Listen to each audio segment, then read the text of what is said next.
Ya, sosok penyerang grade A yang diprediksi dinaturalisasi dan perkuat timnas Indonesia, Sinteyong bahagia.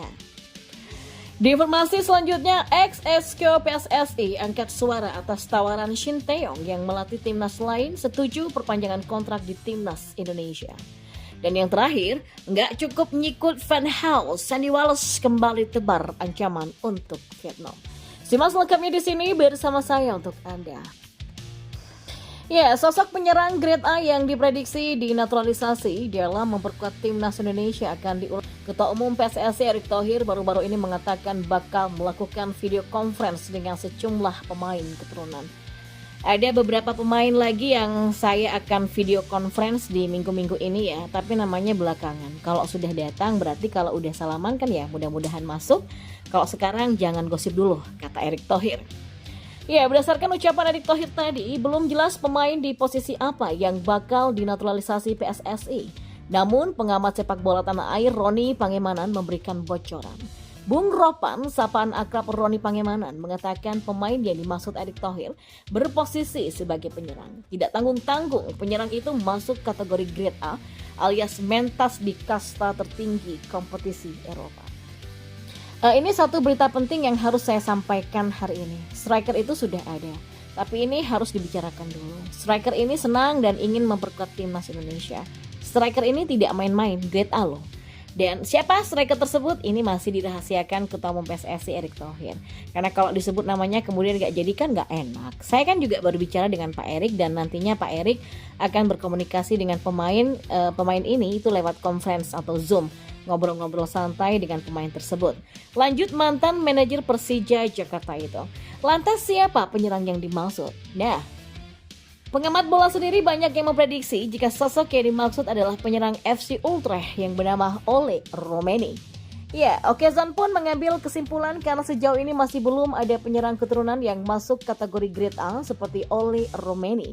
Dilan Oladan hanya mentas di Liga 2 Belanda bersama Top Os. Begitu juga dengan Mauro Gilstra di NEC Nijmegen U21 dan Dean Zenderbergen dari Jong Sparta Rotterdam. Ya, Dean Zenderbergen memang sudah 2 kali mentas bersama tim senior Sparta Rotterdam yang mentas di Liga 1 Belanda, tapi dirinya lebih sering bermain bersama klub Liga 3 Belanda, Jong Sparta Rotterdam. Nah, Ole Romeni sendiri pada musim ini mengemas 1 gol dari 13 penampilan di Liga 1 Belanda 2023 sampai 2024. Dan musim lalu bersama FC Emmen menjadi raihan yang paling gila dari Ole Romeni yang mana mengemas 11 gol di Liga 1 Belanda. Dan jika benar Ole Romeni dinaturalisasi, pelatih timnas Indonesia Sinteyong pun pasti sangat bahagia. Sebab ia akhirnya menemukan penyerang tajam yang bisa dimaksimalkan di timnas Indonesia. Nasib Sinteyong bersama timnas Indonesia mendapatkan sorotan dari mantan eksekutif komite PSSI Hassani Abdul Ghani. Hassani Abdul Ghani pun buka suara atas keributan yang terjadi di media sosial atas polemik Sinteyong yang mendapatkan tawaran dari timnas negara lain. Hassani mengaku setuju jika timnas Indonesia kembali dipegang oleh Sinteyong. Dia punya alasan sendiri mengapa Sinteyong menjadi sosok yang tepat bagi timnas Indonesia. Sejak Sinteyong memegang timnas itu kan secara mental perjuangan ya. Lalu dari sisi fisik juga sejak dipegang Sinteyong itu udah bagus, stamina anak-anak udah mulai oke, kata Hassani. Hassani pun mengakui tawaran yang diterima oleh Sinteyong untuk memimpin timnas negara lain seperti dibenturkan oleh pihak-pihak tertentu. Padahal syarat yang diberikan oleh PSSI untuk timnas Indonesia adalah hal yang wajar karena bisa memotivasi prestasi timnas Indonesia. Saya pikir itu positif ya. Pak Erick kan sebagai pimpinan federasi tentu senang kalau hasil ini bisa dicapai oleh Sinteyong dan pemain timnas, kata Hassani. Pertanyaan lain pun muncul jika akhirnya Sinteyong gagal membawa timnas Indonesia ke 8 besar Piala Asia U23. Menurutnya tentu ada pertimbangan lain yang bisa digunakan untuk perpanjangan kontrak Sinteyong. Ya, soal Sinteyong mudah-mudahan ada jalan keluar ya. Kan cita-citanya ingin bawa industri ke level yang tinggi dan dia ingin gaya Korea dia bawa ke timnas Indonesia itu jadi spirit yang dibangun, kata Hassani Abdul Ghani.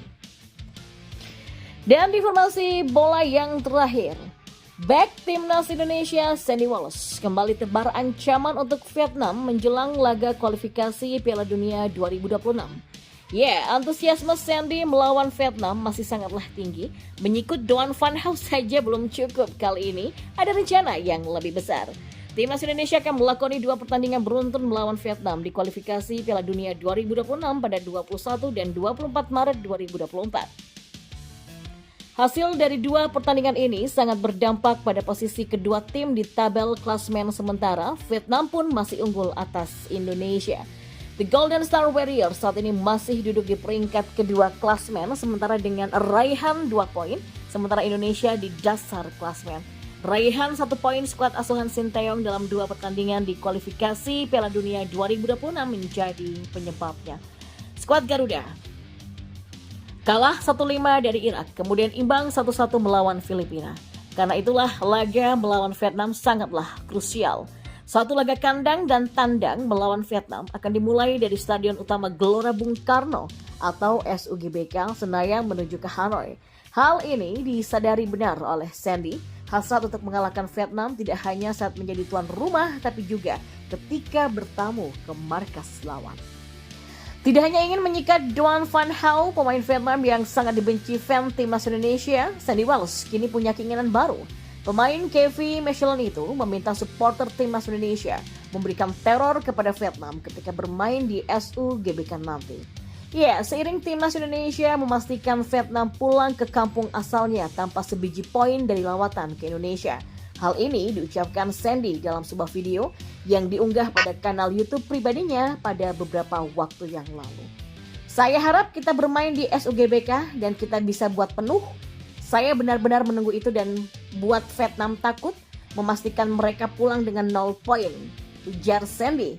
Ya, di Piala Asia 2023 lalu, Vietnam menelan kekalahan tipis 0-1 dari timnas Indonesia lewat gol tunggal hasil eksekusi penalti Asnawi Mangku Alam. Ya, kekalahan dari timnas Indonesia di laga tersebut begitu menyakitkan bagi Vietnam karena setelahnya mereka dipastikan tersingkir dari turnamen meski masih menyisakan 1 laga.